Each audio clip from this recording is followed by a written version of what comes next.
Mark, Pimco, I don't know, fair to say you guys sort of saw this coming long ago, right? Carl, we've been quite cautious on the global economy. We think the U.S.-China relationship has fundamentally changed. There's significant headwinds to global trade.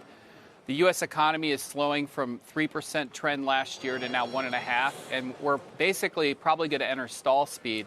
So clearly, we're likely going to have a profits recession. About 40% of the companies you're likely going to see year-over-year negative growth. And that should feed through to slower hiring and capital spending. So the real question in our minds is, can the consumer hold up? The consumer is still 70% of the economy. So far, it's really more of the global manufacturing sectors which have been hit. But if the consumer slows, then the U.S. economy will be quite vulnerable. Does the consumer hold? Yeah, we think it does, especially considering, you have to remember, too, no one's really talking about that. Lower interest rates is actually a break for the consumer, right? Number one. Number two, the consumer in terms of personal consumption expenditure is really interesting, Carl. The makeup of that has really changed. 5 years ago, 10 years ago, people still spend $100, but they spend it in 10 different ways. Now they spend it in 3 ways, right? It's very concentrated with respect to Amazon, maybe Costco, and a luxury, right? And so we think that the consumer will hold. And oh, by the way, the very best time to buy consumer discretionary stocks and to go overweight consumer discretionary stocks is during a recession. That's the best time to do it. And so we're saying we're doing that? No. I mean, I feel like I should be wearing orange today because obviously the market has been spooked by what happened in August.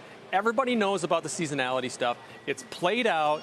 Other guests talked about a profits recession, played out. Everything that's already been talked about has been played out. I think what people are missing is that when you see a negative August and negative September, traditionally you have an S&P 500 that's up 6.5% in the fourth quarter. Fourth quarters are typically strong. We think a lot of this is already beginning to unwind. And the key thing for investors going forward are 3 letters, DDA, dollar-denominated assets. We continue to believe that America, United States stock market, bond market, are the place to be in terms of stability. You know, with a 10-year right now reacting to this ISM data now at 1.4, there's about 60% of stocks in the S&P 500, Brian, that are averaging a dividend yield that's higher than the 10-year. Where do you want to place your money? Because the only 3 sectors that posted gains in the month of August were those dividend-paying sectors like utilities, real estate, and consumer staples. So the key things on dividend growth of this theme is that you never want to focus on dividend players that have the highest yields. You want to focus on those dividend players that are increasing the dividend over time, that have cash flow yields above the dividend yield. And so you take a look at financials. U.S. financials are the strongest dividend growers in the world. Technology, many technology companies are considered value companies and growing their dividends at rates we have not seen in a generation. So dividend growth, we think, is the place to be. And also, we have it's a strategy that actually provides income for investors when you see a long bond or a 10-year treasury hitting 1.4%. There are strategies that we actually manage that give you 3 to 4% income by just owning the best dividend growers. Mark, when it comes back to the consumer, which you raised some concerns about, I'm curious as to your thoughts. I mean, Brian is a believer. We had Ed Renzi join us just moments ago, actually runs a fast food chain, saying really hard time to hire workers, and the wages keep going up. All of that would seem to say things are going to stay fairly strong from the consumer perspective. Well, we do think that you're going to get the Fed to lower rates. I think the lower rates will support the consumer. The Fed funds rate at 2.25 right now is too tight in the context of a global trade war, particularly where global interest rates are in Germany and Japan. So you're likely going to see the Fed cut 2 more times this year. The consumer is doing well, but labor market growth is slowing. In general, we like going up in quality right now. We like holding more cash.